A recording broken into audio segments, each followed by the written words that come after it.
UP तक के subscriber 50 lakh, आपका धन्यवाद। तो तारीखों का ऐलान हो चुका है, चुनावी बिगुल बज चुका है, नेताजी तैयार हैं, तो दूसरी तरफ अधिकारी भी तैयार हैं खाकी से खादी में आने के लिए, चुनावी इस दंगल में ताल ठोकने के लिए। नमस्कार, आप देख रहे हैं यूपी तक और आपके साथ मैं हूं सुषमा। कानपुर से पुलिस कमिश्नर असीम अरुण, उन्होंने वीआरएस ले लिया और ये घोषणा कर दी कि वो बीजेपी पार्टी ज्वाइन कर रहे हैं, वो चुनाव मैदान में नजर आएंगे। ये चर्चाएं चलने लगी। फिर वहीं एक और अधिकारी हैं, उनके ऊपर भी चर्चा है कि भाई उन्होंने वीआरएस की चिट्ठी डाल दी थी, अब वो एक्सेप्ट हो गई है और जल्द ही वो बीजेपी की तरफ से बैटिंग करते नजर आएंगे, चुनाव में ताल ठोकते नजर आएंगे। हम बात कर रहे हैं राजेश्वर सिंह की। हालांकि राजेश्वर सिंह की तरफ से कुछ ज्यादा इस मामले में कहा नहीं गया है, लेकिन राजेश्वर सिंह जो कि ईडी के अधिकारी हैं, उनका प्रोफाइल क्या रहा वो भी जरा जानिए कि किस तरह से उन्होंने बड़े बड़े नेताओं की नाक में दम करके रखा था। राजेश्वर सिंह मूल रूप से यूपी के सुल्तानपुर जिले के पखरौली के रहने वाले हैं। उनके पास बीटेक की डिग्री है। साथ ही साथ राजेश्वर सिंह ने पुलिस, मानवाधिकार और सामाजिक न्याय विषय में पीएचडी भी की है। 1996 बैच के वो पीपीएस अधिकारी हैं और यूपी पुलिस के अधिकारी के तौर पर भी वो काम कर चुके हैं। 2009 में वो ईडी में शामिल होते हैं। 6 साल बाद यानी कि 2015 में उन्हें स्थायी तौर पर ईडी में जगह मिल जाती है, ईडी के कैडर में शामिल कर दिया जाता है। फिर वो ईडी लखनऊ जोन के संयुक्त निदेशक भी बनाए गए। ईडी में शामिल होने के बाद ही उनका नाम हाई प्रोफाइल केसेस से जुड़ता चला गया। आपको याद होगा यूपी गवर्नमेंट में किस तरह से 2G स्पेक्ट्रम मामला सामने आया था, बहुत हंगामा हुआ था। उस मामले में राजेश्वर सिंह एक बड़े अधिकारी के तौर पर उभरे थे। इसके साथ साथ एयरसेल मैक्सिस डील केस को भी उन्होंने डील किया था, उसमें भी उनका एक बड़ा रोल था इन्वेस्टिगेशन में, और तब भी राजेश्वर सिंह खूब चर्चा में आए थे।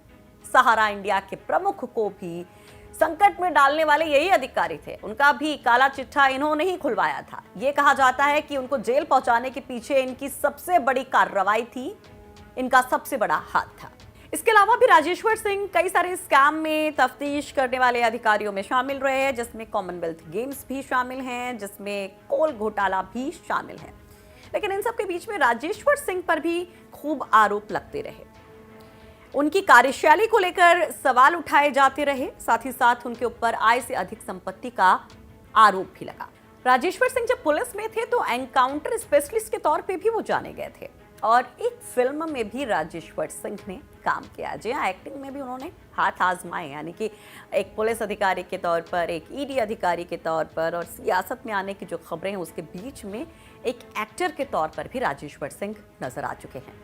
तो भाई राजेश्वर सिंह के चुनाव लड़ने की अटकलें भी जोर शोर से चल रही हैं और कहा यह जा रहा है कि बीजेपी की तरफ से वो सुल्तानपुर से, जो उनका गृह जिला है, वहां से ताल ठोकते नजर आ सकते हैं। इसके साथ साथ एक और सीट जो हाई प्रोफाइल सीट इस समय बन गई है, जिसके लिए बड़ी रार है, बड़ी मार है परिवार में भी, उस सीट पर भी उनके नाम की चर्चा हो रही है। हम बात करें लखनऊ कैंट की सीट की और कहा यह जा रहा है कि ना रीता बहुगुणा जोशी के बेटे और ना इधर स्वाति सिंह और दयाशंकर सिंह, इनमें से किसी को टिकट नहीं मिलेगा और यहां से अगर राजेश्वर सिंह को चुनाव मैदान में उतारा जाता है तो कतई हैरान होने की जरूरत नहीं है। तो ये 2 सीटें हैं जो राजेश्वर सिंह के लिए चर्चा में हैं। कहा जा रहा है कि लगभग अगस्त में उन्होंने एप्लीकेशन डाल दी थी और खबर है कि अब वो एक्सेप्ट हो गई है। आगे उनका क्या फैसला होता है, उनकी तरफ से क्या कहा जाता है, इस पर सबकी निगाहें हैं। लेकिन चलते चलते आपको वीआरएस के बारे में बताते हैं कि भाई ये वीआरएस है क्या। दरअसल एक सीमा होती है उम्र की, जिस पर जाकर के रिटायरमेंट होता है ना, सेवानिवृत्ति होती है। लेकिन अगर उससे पहले कोई अधिकारी अपनी नौकरी को छोड़ना चाहता है, अपने पद को छोड़ना चाहता है, तो वो वीआरएस लेता है, यानी कि वॉलंटियर रिटायरमेंट लेता है। और इसके पीछे कुछ ना कुछ उसको कारण बताना पड़ता है, उसके पीछे कोई बड़ा कारण होता भी है। जैसा हमने देखा कि कई सारे अधिकारी अब तक वीआरएस लेकर सियासत में एक्टिव हुए हैं और न केवल एक्टिव हुए हैं बल्कि ऊंचे ऊंचे पदों पर अहम विभागों में जिम्मेदारियां भी संभाल चुके हैं, चाहे फिर वो राज्य सरकारों में हो या फिर केंद्र सरकार में। हमारी कोशिश थी एक तफसील से राजेश्वर सिंह के बारे में ये रिपोर्ट आप तक पहुंचाने की, क्योंकि असीम अरुण और राजेश्वर सिंह इन दिनों खूब चर्चा में हैं। देखते रहिए यूपी तक, पढ़ते रहिए यूपी तक.in।